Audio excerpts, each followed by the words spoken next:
So please put your hands together and welcome Patti Harrison.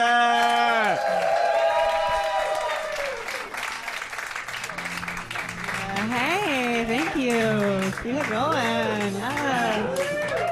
Oh, that email. Fifth Ave traffic, am I right?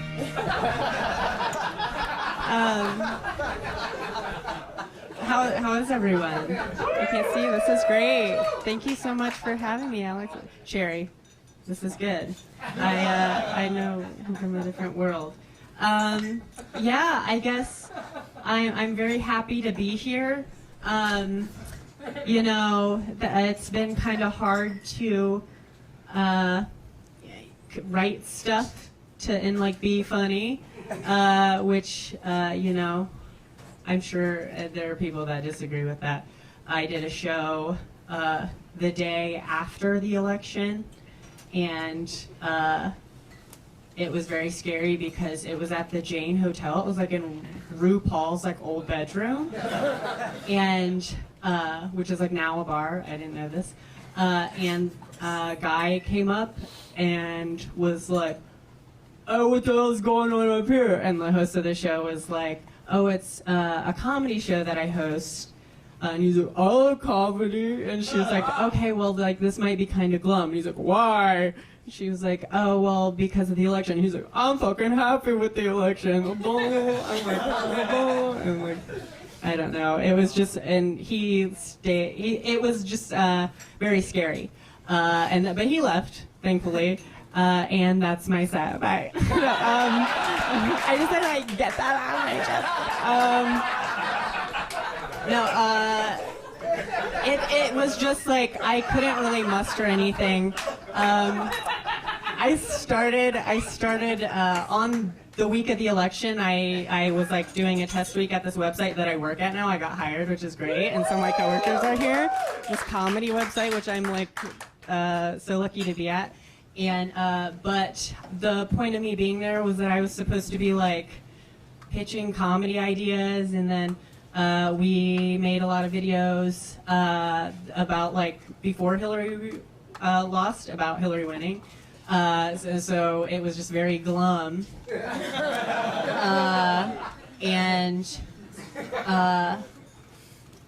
I mean, the whole campaign, there were things happening, and like with Brexit that happened prior to that, kind of the reports of hate crimes that were happening. Everything's kind of exacerbated or like escalating. When I moved to New York, I moved to New York a little over a year and a half ago, and like the first month that I lived here, I got like assaulted on the train, and twice, and then the second time I wasn't like physically assaulted. Someone just like called, I'm trans, and someone called me a faggot, and they like spit at me, and it was like that headspace of like feeling that way all the time when you like the headspace of him getting off the train and then everyone kind of looking at me for maybe like 2 seconds and then like getting back on their phones, and it was just like, oh, and like I cried. I was like on the L train, like 14th Street, and I have to be clear, I did cry very stoically, so no worries. It was a very Kate Blanchett, like, because New York, what I'm learning is there's Ford Model Scouts everywhere, and you can't get a good, you have to be like,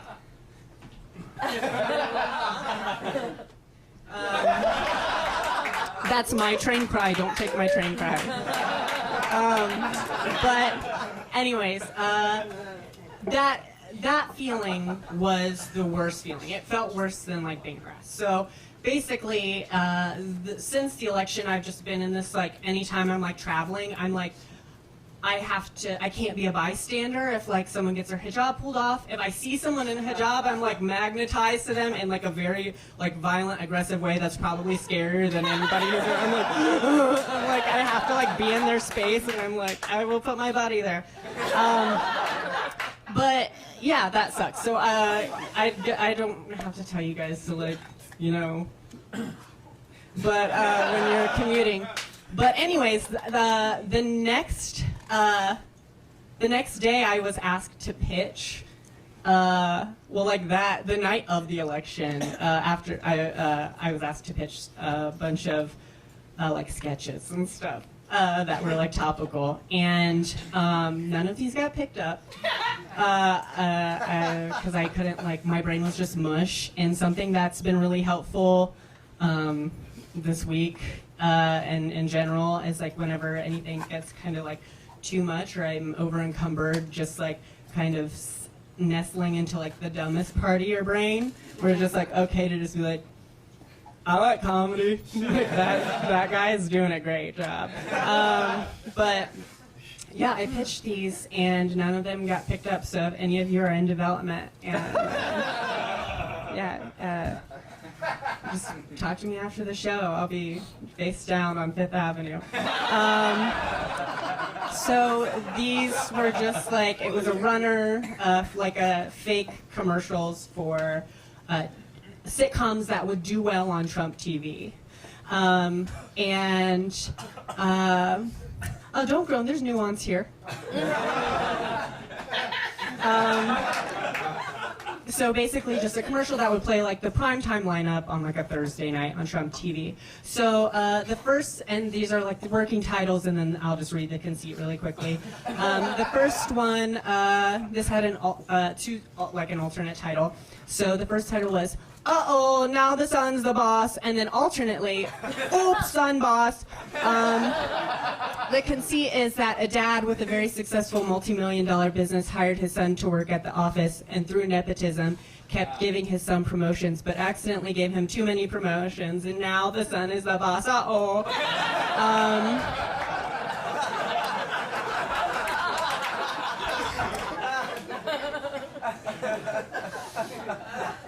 It's up for grabs. Anyone, CBS? Anyone here? The next one was Bald Eagle Concierge. This was, the conceit is a struggling hotel mogul gets the surprise of a lifetime when a bald eagle gets trapped in the lobby of his hotel. And they can't catch the eagle because the lobby is very big. But to the surprise of the hotel owner, the eagle actually begins to manage the hotel lobby in an effective and profitable way and really increase the quality of the hotel guest check-in experience. It's really great.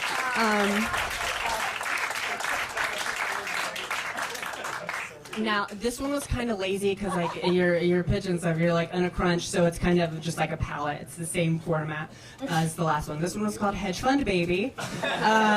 This one was about a struggling hedge fund manager receives the miracle of a lifetime when one day he leaves his newborn son unattended near his work laptop, and his son somehow crunches the numbers on the spreadsheet and, oh yeah, baby, we're in the money. The next show is called Mr. Right. This show is about a successful man who is successful because he is always right.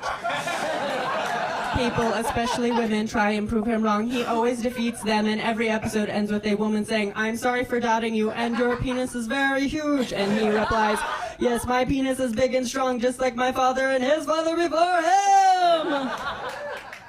And then a cannon fires off. The next was, this one is like, again, a working title. This one was called Little Miss Full of Lies and is a slut/horrible bitch. A conceit of the show is Little Miss Know-It-All won't shut the fuck up. She keeps trying to say things, but she lies because as little horrible bitch but has great tits. She cackles like a witch. She dies every episode.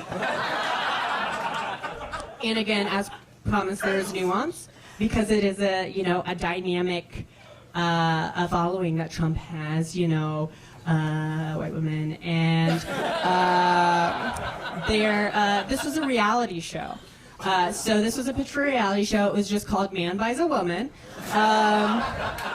The conceit of the show is just that a very rich man is so rich he buys a woman, and then they just have to like figure that out. But let me be clear, she is a 10, and that's a Trump TV promise, baby. Yeah. Anyways, yeah, it's been. Let me put my gun away. I wish I had a ring on it so I could like swing around. It is a 5C. I'm folding inside myself right now. I guess on a lighter note, I don't normally make like New Year's resolutions, but this year, one I did make. For a while I was like, it's not a resolution, it's a goal. And it was just to be easier on myself and affirm myself, I guess, to have like some sort of pride or self-esteem, because I'm a very self-conscious person and I have low self-esteem when it comes to like accomplishing anything. A lot of like, if something good happens for me, I'm like, oh, I was lucky I was in the right place at the right time, instead of being like, no, I busted my ass off. I deserve it because I made the right choices up to that point. And I guess my resolution was to be like, it's okay to affirm yourself in that way. Like, say, yeah, I am good at something. Does that make sense? And something with like comedy, especially in like alt comedy, is like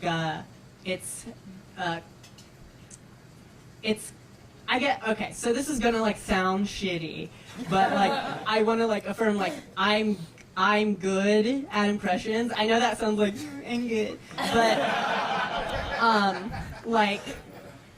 in alt comedy especially, it's like considered a hack to like do impressions if you're just a comedian that only does that. But I'm like, this is something that I never get to do, and it's kind of been like a hidden like talent. Like I would just like sit and like watch TV when I was little and like absorb everything, because I was an introvert and I was just like watching TV all the time. And I don't get to do it a lot, and I figure, I'm in New York now, and like now's the time to do it when I'm just like doing all these like really nice shows with friends and like the people that I love, and it's like warm. So I just wanted to do it, and if you think I'm hack afterwards for doing a good impression, then I don't know what you want. So I guess, I don't know, I know a lot of like more mainstream celebrities, but I'll like, if you go niche, I can try. Does anybody want to give me a suggestion? Drew Barrymore.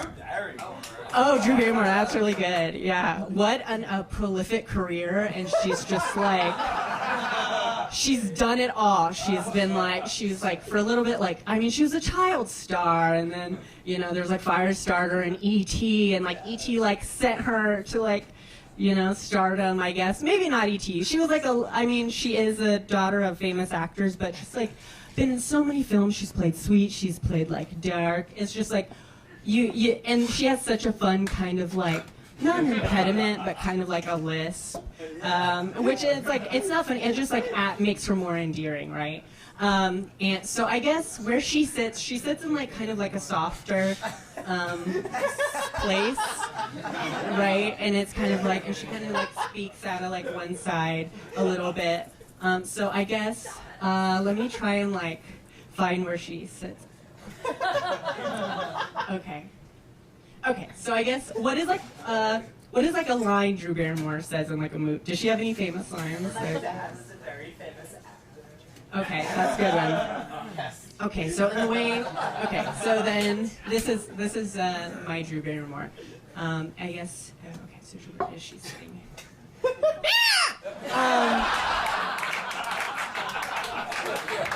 Wow. I found that a lot quicker than I thought I was going to. Geez. Another one. Does anyone have another celebrity? Wow. I never get to do this. It's like hack. A celebrity? Anybody? Tilda Swinton. Oh, Tilda Swinton.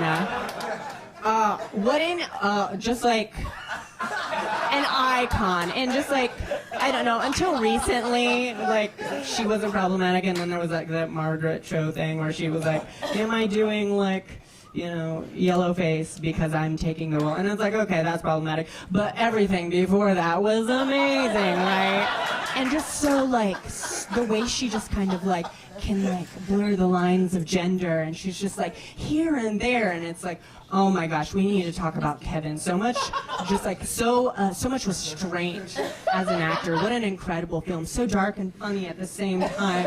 And, I think about that movie all the time, and it's really great to me. I guess it would be like her voice would go,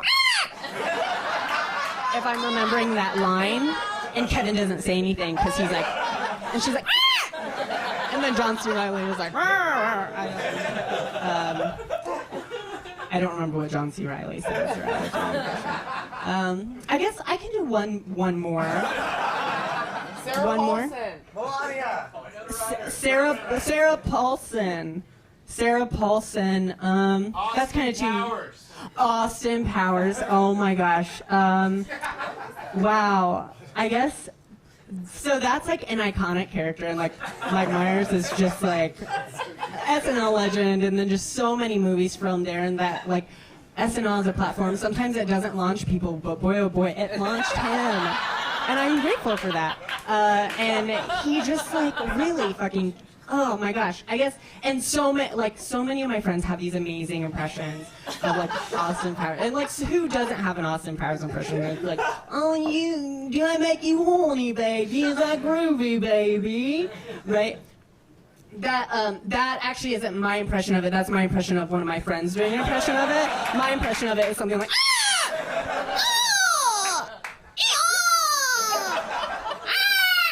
yeah. That one felt bad. Okay, I get like one last one. Winona Ryder. Okay. I've heard someone yell Winona Ryder before, and I ignored it on purpose. But if you're gonna keep pushing me, I actually do not do impressions of people who have assaulted my pets at an airport. So thanks for putting me there. I am Patti Harrison. Thank you so much.